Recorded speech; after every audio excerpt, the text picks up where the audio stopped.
আমার সঙ্গে আছেন ঢাকা চেম্বারের সভাপতি আশরাফ আহমেদ যুক্ত হচ্ছে আবারও তার সঙ্গে।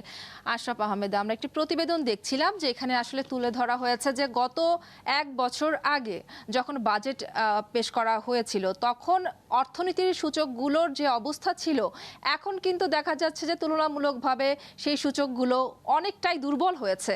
আপনার কাছে আসলে কি মনে হচ্ছে এই অবস্থা কেন তৈরি হলো? এবং আরেকটু যদি আমি যোগ করে জানতে চাই সেটি হচ্ছে যে খুবই চ্যালেঞ্জিং একটা সময় মনে হয় সরকার এবার বাজেটটা পেশ করলো। এই চ্যালেঞ্জ কি মোকাবেলা করা সম্ভব হবে শেষ পর্যন্ত, কি মনে করেন? উল্টো দিক থেকে শুরু করি। এই ধরনের চ্যালেঞ্জ আসলে বাংলাদেশ গত 20 বছরে অনেকবার দেখেছে। মানে আমি এইটুকু বলতে পারি যে আমার নিজের কর্মজীবনে আমি অনেকবার দেখেছি যে এর থেকেও খারাপ অবস্থা বাংলাদেশ। আপনার সেটা ব্যালেন্স অফ পেমেন্টের প্রবলেম বলেন, কিংবা ইনফ্লেশনের প্রবলেম বলেন, কিংবা ডিভ্যালুয়েশনের প্রবলেম বলেন, এটা আমরা দেখেছি।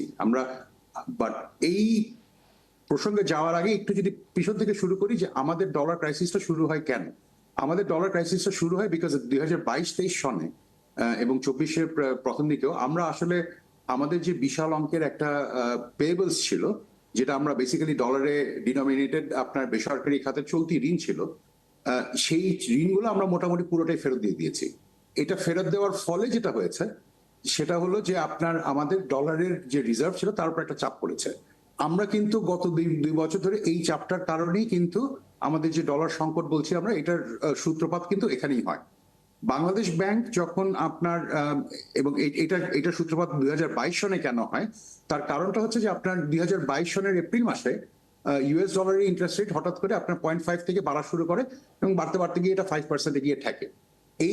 এই প্রসেসে পৃথিবীর অধিকাংশ কারেন্সির এগেনস্টে US dollar became stronger, Bangladesh টাকার এগেনস্টেও হয়েছে। আমরা এখন যে ডিভ্যালুয়েশনটা দেখছি এটার মূল সূত্রপাত কিন্তু এই ইউএস ডলারের ইন্টারেস্ট রেট বাড়ার থেকে শুরু হয়। আমাদের এখন যেটা হচ্ছে যে গত বছর এবং এই বছরের প্রথম থেকেই বাংলাদেশ ব্যাংক যখন আপনার দুটো নতুন মনিটারি পলিসি নিল, যে সুদ মানে ঋণের সুদ এবং ডলারের দাম দুটোই বাজার ভিত্তিক করে দেওয়া হবে, এবং এই কাজটা কিন্তু হতে হতে আমাদের ধরেন বছরের প্রথম 6 মাসে কিন্তু এটা হয়েছে।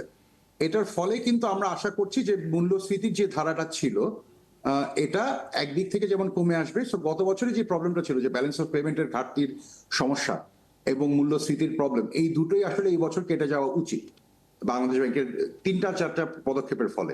এটা যে শুধু যে এক সুধারের ব্যাপারটা শুধুমাত্র একটা ব্যাপার, এটার সাথে সাথে কিন্তু গত সরকার কিন্তু আপনি এটা রিভাইজ বাজেটেই দেখবেন আমাদের যে সরকার কিন্তু তার যে অ্যাপ্রুভড বাজেট ছিল তার থেকে অনেক খরচ অনেকখানি কমিয়ে এনেছেন। প্ল্যান্ড ডেফিসিট যা ছিল অ্যাকচুয়াল ডেফিসিট কিন্তু তার থেকে অনেক কম। এই দুটো কারণেই আসলে আমাদের গত বছরে যে সমস্যাগুলো ছিল, যে সবচেয়ে বড় চ্যালেঞ্জগুলো ছিল, এই দুটো চ্যালেঞ্জে আমরা আশা করতে পারি যে এবছর আমরা কাটিয়ে উঠবো। কিন্তু এই কাটিয়ে ওঠার যাত্রাটাতে আসলে একটা অন্য ধরনের সমস্যা শুরু হবে। সেটা হচ্ছে, দেখুন, আমরা যদি ইনফ্লেশন কমাতে চাই তখন স্বাভাবিকভাবেই যেটা হয় যে মুদ্রা সরবরাহ কমিয়ে দিতে হয়, মানি সাপ্লাই কমিয়ে দিতে হয়। মানি সাপ্লাই কমিয়ে দিলে অটোমেটিক্যালি ইনফ্লেশন কমে যায়। এটা আগে আসলে দেখা দরকার যে আমাদের উন্নয়ন ব্যয় কতখানি করতে পারছি আমরা। আপনি যদি দেখেন যে সামষ্টিকভাবে উন্নয়ন ব্যয় খুব একটা বাড়ানো সম্ভব হয়নি, এবং তার থেকেও আমরা মনে করি যে যেটা সবচেয়ে বড় চ্যালেঞ্জিং বিষয় সেটা হচ্ছে যে উন্নয়ন ব্যয়ের প্রায় পুরোটাই আসলে ঘাটতির অর্থায়ন থেকে আসছে। তার মানে হচ্ছে যে সরকারের আসলে যে রাজস্ব আয় এবং রাজস্ব, সেই তুলনায় রাজস্ব ব্যয়ের পরে উন্নয়নের জন্য যথেষ্ট পরিমাণে হাতে থাকছে না। এটা একটা ভাবার বিষয়। আমাদের উন্নয়ন ব্যয়ের ক্ষেত্রে এবং রাজস্ব ব্যয়ের ক্ষেত্রে যেটা সবচেয়ে বড় জিনিস, যেটা আমরা মাননীয় অর্থমন্ত্রী এবার বলেছেন, যেটা একটা ফোকাস থাকা দরকার, সেটা হচ্ছে যে কোয়ালিটেটিভ ইমপ্রুভমেন্ট এবং সরকারি ব্যয়ের এফিসিয়েন্সি বাড়ানো। এই জিনিসটাতে আসলে আপনি যদি ওনার বাজেট স্পিচ ফলো করে থাকেন দেখবেন যে অনেক কিছু উনি বলেছেন যেগুলো আসলে খুবই জরুরি বিষয়। যেমন একদম সিম্পলি বলি যে আমাদের যে কোনো একটা বিষয় নিয়ে যদি বলি যে আমাদের 4th ইন্ডাস্ট্রিয়াল রেভলিউশনের জন্য আসলে আমাদের জনশক্তিকে তৈরি করতে হবে। সেটা করতে গেলে আসলে বিভিন্ন ধরনের আপনার প্রায়োগিক শিক্ষার এক্সপানশন দরকার, আমাদের টেকনোলজি অ্যাকুইজিশনের ক্যাপাসিটি দরকার। এই জিনিসগুলো যেমন এইবারের বাজেটে সামনে চলে এসছে।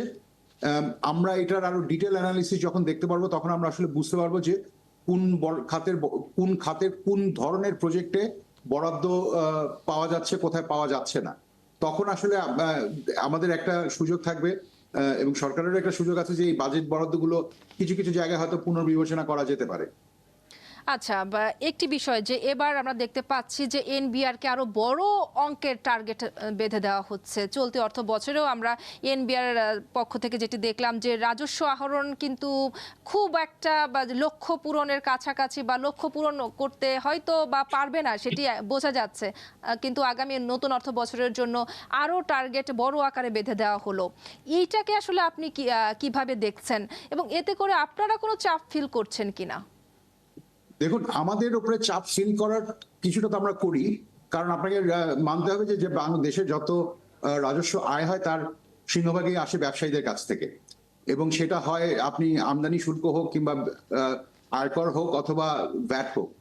আপনার এই জায়গাটা আমাদের যেটা আমরা সবসময় যেটা বলে আসছি যে কর হার না বাড়িয়ে কর জাল বৃদ্ধি করে করের পরিমাণ বাড়াতে হবে, করদাতার সংখ্যা বাড়াতে হবে। আপনি যদি ট্যাক্স রেট বাড়ান সেক্ষেত্রে আমরা একটা আনকম্পিটিটিভ পজিশনে চলে যাব। এই বছরে সবচেয়ে ভালো বাজেটের একটা খুব ভালো দিক হচ্ছে কিছু কিছু সিলেক্টেড জায়গায় করের হার অ্যাকচুয়ালি কমানো হয়েছে। যেমন আপনার প্রাইভেট লিমিটেড কোম্পানির ক্ষেত্রে করের হার কিছুটা আনলিস্টেড প্রাইভেট কোম্পানির ক্ষেত্রে 2% কমে এসছে। এটা আমরা মনে করি খুবই ভালো একটা ব্যাপার।